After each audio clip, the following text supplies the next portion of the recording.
the disappearance of the Beaumont children. A true story of Australia's enduring mystery.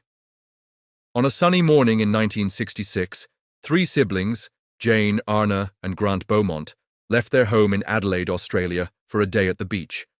They never returned. The children, aged 9, 7, and 4, vanished without a trace, sparking one of the largest manhunts in Australian history. Despite countless sightings, cryptic letters, and decades of investigation, no bodies, suspects, or answers have emerged. Known as the Beaumont children case, this heart-wrenching mystery shattered a nation's innocence and redefined parental fears. Who took the Beaumont children, and how did they disappear in broad daylight? The case remains a haunting void, a wound in Australia's psyche that refuses to heal. It began on January 26, 1966, Australia Day, in the quiet suburb of Somerton Park, Adelaide. Jane Beaumont, a responsible 9-year-old, took her younger siblings Arna and Grant to Glenelg Beach, a short bus ride from their home. The trio, familiar with the routine, had visited the beach often, and their parents, Jim and Nancy Beaumont, trusted Jane's maturity. They left home around 10 a.m., carrying coins for the bus and a small lunch, expected back by noon. When the children didn't return, Nancy grew uneasy. By 3 p.m., Jim reported them missing. Police launched an immediate search, scouring Glenelg Beach, nearby streets, and the coastline. Witnesses recalled seeing the children playing near the water, buying snacks at a bakery with a $1 note, far more money than they carried, and chatting with a tall, blond man in his 30s, described as tanned and athletic.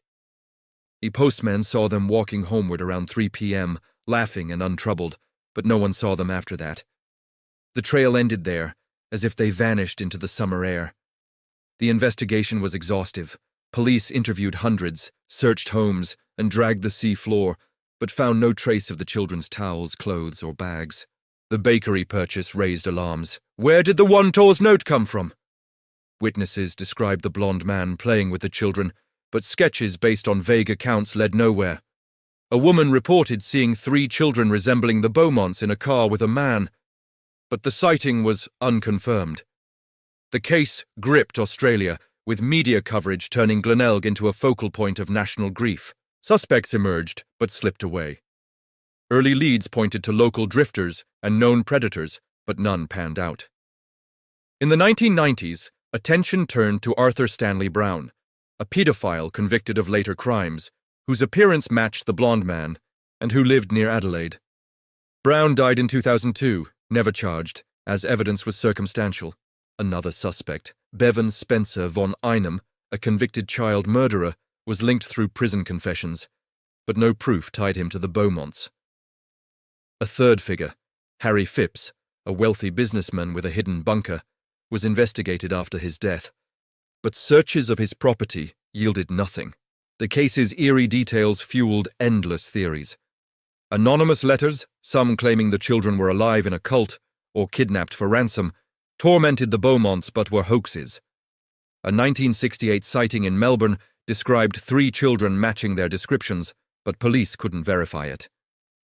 In 2018, a dig at a factory site near Glenelg, prompted by new tips, found animal bones, but no human remains.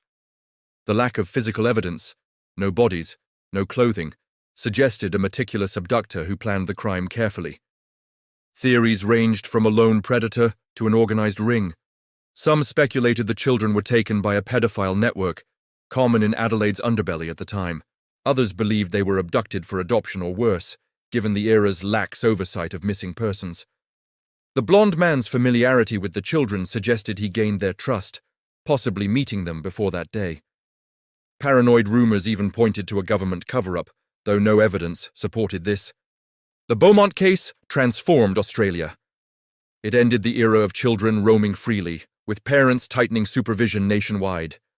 Jim and Nancy Beaumont, devastated, never moved from their home, hoping the children would return.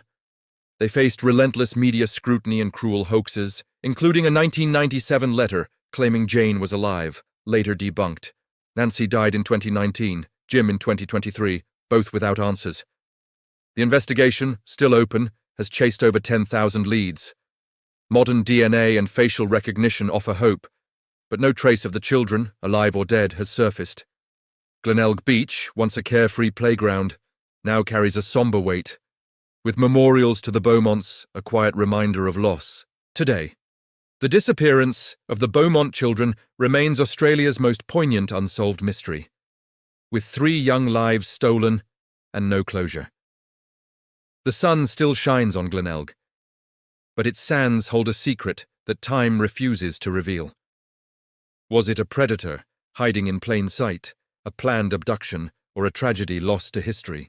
The Beaumonts' laughter echoes no more, leaving only silence and a nation's unanswered plea.